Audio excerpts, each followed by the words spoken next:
اور اعلان کے ذریعے سے آپ کو آگاہ بھی کیا گیا ہے۔ تو اس سے پہلے کہ ہم مزید اس کے بارے میں کچھ بات کریں آپ سے، ہم چاہتے ہیں کہ سب سے پہلے اپنے اور ساری کائنات کے آقا و مولا حضور نبی کریم رؤوف الرحیم صلی اللہ تعالی علیہ وسلم کی بارگاہ اقدس میں درود و سلام کا نذران عقیدت پیش کر لیں۔ بآواز بلند پڑھیں اللہم صلی علی سیدنا شفیعنا مولانا محمد معدن الجود والکرم وآلہ وبارک وسلم صلاۃ و سلاما علیک یا رسول اللہ صلی اللہ تعالی علیہ وسلم۔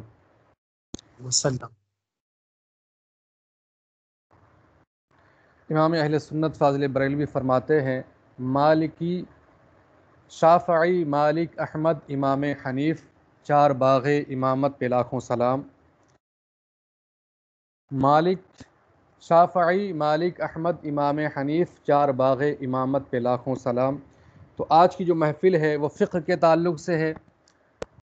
فقہ کیا چیز ہے، کسے کہتے ہیں، اور فقہائے اعظام نے کس طرح سے اپنا قیمتی وقت صرف کر کے ہمارے لیے ایک عظیم الشان سرمایہ تیار کیا، جس کو قرآن و حدیث سے انہوں نے اخذ کیا، استنباط کیا، اور اپنا تن من دھن سب کچھ اس پہ لگا دیا۔ اس کے بعد ہمیں ایک عظیم سرمایہ عطا کیا، جس کی روشنی میں آج ہم اپنی زندگیوں کو گزارنے کی سعی کرتے ہیں، اپنی حیات کو سنوارنے کی سعی کرتے ہیں۔ یہ ان لوگوں کا ہم پر بہت ہی بڑا احسان ہے کہ انہوں نے اتنی عظیم کوششیں کی اور اتنی گہرائی میں گئے، جانے کے بعد وہاں سے وہ ہمارے لیے گوہر ناودار چن کر کے لائے قرآن و حدیث کے بحر ناپیدا کنار سے، اور انہوں نے ہمارے سامنے ان موتیوں کو رکھا جن سے آج ہم مستفیض ہو رہے ہیں۔ تو ان کا ہم پر بہت بڑا احسان ہے۔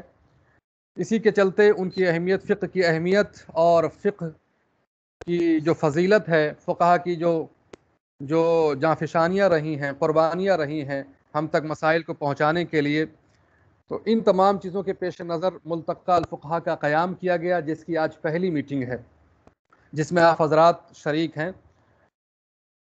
تو اس پہلی میٹنگ میں انشاءاللہ آپ جانیں گے کہ فقہ کیا چیز ہے، اور فقہائے اعظام نے کیسی کیسی قربانیاں پیش کی، اور فقہ کا وجود کب سے ہے۔ کیا فقہ بعد کی پیداوار ہے، یا حضور نبی کریم صلی اللہ تعالیٰ علیہ وسلم ہی کے دور سے اس کا آغاز ہوا تھا؟ صحابہ کرام کے دور میں فقہا پائے جاتے تھے یا نہیں پائے جاتے تھے؟ تابعین اعظام میں فقہائے اعظام کا وجود تھا یا نہیں تھا؟ پھر یہ چار مذاہب کیسے بنے، کس طرح سے ہم تک یہ چار مذہب پہنچے، کیا ان کے علاوہ بھی مذاہب تھے؟ اس طرح کی گفتگو انشاءاللہ آج کے اس پروگرام میں تعارفی انداز میں کی جائے گی، اور آپ حضرات اس سے مستفیض ہوں گے اور مستفید بھی ہوں گے انشاءاللہ۔ تو سب سے بہتر وہ چیز جس کے ذریعے سے محفلوں کا آغاز کیا جاتا ہے یا انجمنیں سجائی جاتی ہیں، وہ اللہ رب العزت کا مقدس کلام ہے، اور یہ وہ مقدس کلام ہے جس کے سرمدی نغمے انسان کے قلوب اور اذہان کو منور بھی کرتے ہیں، مجلہ بھی کرتے ہیں، فرحت و انبساط سے اسے محظوظ بھی کرتے ہیں اور اسے مستفیض بھی کرتے ہیں۔ تو قرآن عظیم کی بہت ہی اہمیت ہے، قرآن عظیم کی ہمارے زندگی میں بھی اور دوسرے مراحل پر بھی قرآن عظیم ہمارے لیے ایک بہت ہی عظیم رہنما ہے، جس کے روشنی میں ہم اپنی زندگیوں کو سنوار سکتے ہیں۔ ہمارے آقا صلی اللہ تعالی وسلم نے ہمارے لیے دو چیزیں چھوڑی تھیں، ایک قرآن عظیم اور ایک اہل بیت اطہار۔ آپ نے فرمایا تھا ما ان تمسکتم بہ فلن تضلوا ابدا، اگر تم ان کو مضبوطی کے ساتھ تھامے رہو گے تو کبھی بھی گمراہ نہیں ہوگے۔ تو قرآن عظیم بہت ہی مقدس کتاب ہے، جس کو اگر مضبوطی کے ساتھ تھامے رہیں گے تو انشاءاللہ کبھی بھی گمراہ نہیں ہوں گے۔ تو اسی قرآن عظیم سے ہم محفل کا آغاز کریں گے، اور محفل کا آغاز کرنے کے لیے قرآن عظیم کی تلاوت کو پیش کرنے کے لیے میں دعوت سخن دوں گا، دعوت تلاوت دوں گا جناب تابش رضا صاحب کو، قاری تابش رضا صاحب، وہ تشریف لائیں اور قرآن عظیم کے ذریعے سے، قرآن عظیم کی سرمدی آیات کے ذریعے سے محفل کا آغاز کریں۔ اس سے پہلے کہ وہ قرآن مجید کے ذریعے سے اس محفل کا آغاز کریں، میں ان کو اس شعر کے ساتھ دعوت دوں گا کہ قرآن کی تلاوت سے آغاز ہو محفل کا، قرآن کی تلاوت سے آغاز ہو محفل کا، اس نور سے پا جائیں ہم راستہ منزل کا، ٹھکانہ ہی نہیں اس بزم عرفاں کی روانی کا، کہ جو بھی لفظ ہے ہر ایک گوہر ہے معانی کا۔ تشریف لائیں جناب قاری تابش رضا صاحب۔ السلام علیکم ورحمۃ اللہ تعالیٰ وبرکاتہ۔ وعلیکم السلام ورحمۃ اللہ وعلیکم السلام ورحمۃ اللہ وبرکاتہ۔ اعوذ باللہ من الشیطان الرجیم، بسم اللہ الرحمن الرحیم۔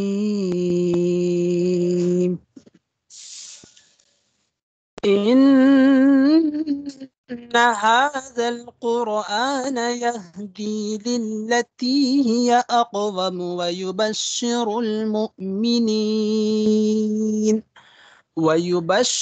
المؤمنين الذين يعملون الصالحات أن لهم أجرا كبيرا، وأن الذين لا يؤمنون بالآخرة أعتدنا لهم عذابا أليما، ويدعو الإنسان بالشر دعاءه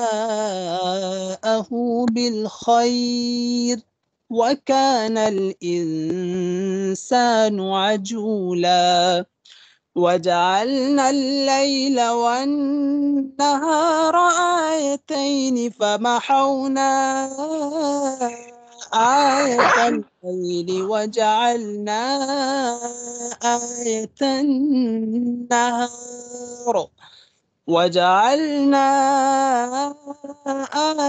النهار مبصرة لتبتغوا فضلا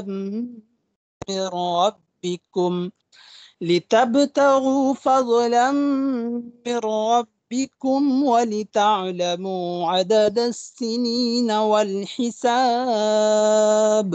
وكل شيء فصلناه تفصيلا، وكل إنسان ألزمناه طائره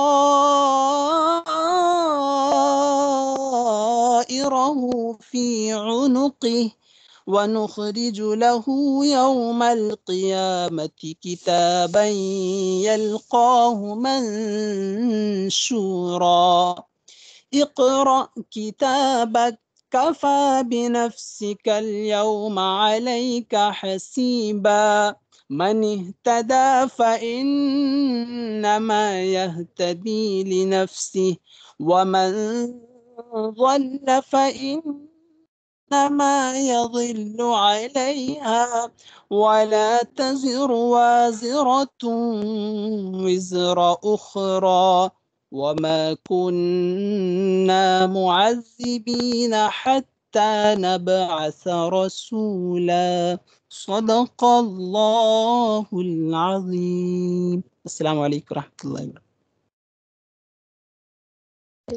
وعلیکم السلام ورحمۃ اللہ۔ وعلیکم السلام ورحمۃ اللہ تعالی وبرکاتہ۔ وعلیکم السلام ورحمۃ اللہ ماشاء اللہ، سبحان اللہ، ماشاء بڑا ہی بہترین اور شاندار انداز کے اندر جناب قاری تابش رضا صاحب نے بہترین تلاوت قرآن ہم سب کے سامنے پیش کی، اور ہم سب نے کافی اس سے لطف حاصل کیا۔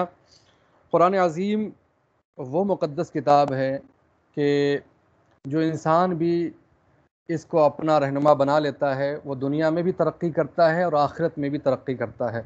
کل قیامت کے دن قاری قرآن سے کہا جائے گا اقرا کما کنت تقرا ورتل کما کنت ترتل، اقرا ورتقی فإن منزلتک عند آخر آیت تقرأها۔ تو قرآن عظیم کے پڑھنے والے سے کہا جائے گا کہ پڑھو جس طرح سے تم دنیا کے اندر قرآن عظیم کو پڑھا کرتے تھے، اسی طرح سے اس کی ترتیل کے ساتھ تلاوت کرو جس طرح سے تم دنیا کے اندر ترتیل کے ساتھ تلاوت کیا کرتے تھے۔ تم جو آیت پڑھو گے وہی تمہاری آخری منزل ہوگی، یعنی بندے کو جتنی آیتیں یاد ہوں گی اتنی ہی اس کی منزلیں ہوں گی۔ جس کو قرآن عظیم مکمل یاد ہے تو پورے قرآن عظیم کے اندر کتنی آیتیں ہیں تقریباً 6000 سے زائد آیتیں ہیں، تو اتنی ہی اسے منزلیں اور اتنے ہی اسے مقام ملیں گے۔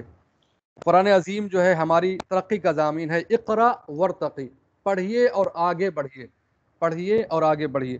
ماشاءاللہ بہت ہی اچھے انداز میں اور خوبصورت انداز میں جناب تابش رضا صاحب نے قرآن مقدس کی آیات کو ہمارے سامنے رکھا۔ اب میں نعت نبی مصطفیٰ صلی اللہ تعالیٰ علیہ وسلم گنگنانے کے لیے دعوت سخن دوں گا، دعوت نعت دوں گا جناب مولانا حنیف رضا صاحب کو کہ وہ تشریف لائیں اور نعت مصطفیٰ صلی اللہ تعالیٰ علیہ وسلم کے ذریعے سے ہمارے قلوب کو منور و مجلہ فرمائیں۔ حنیف رضا صاحب۔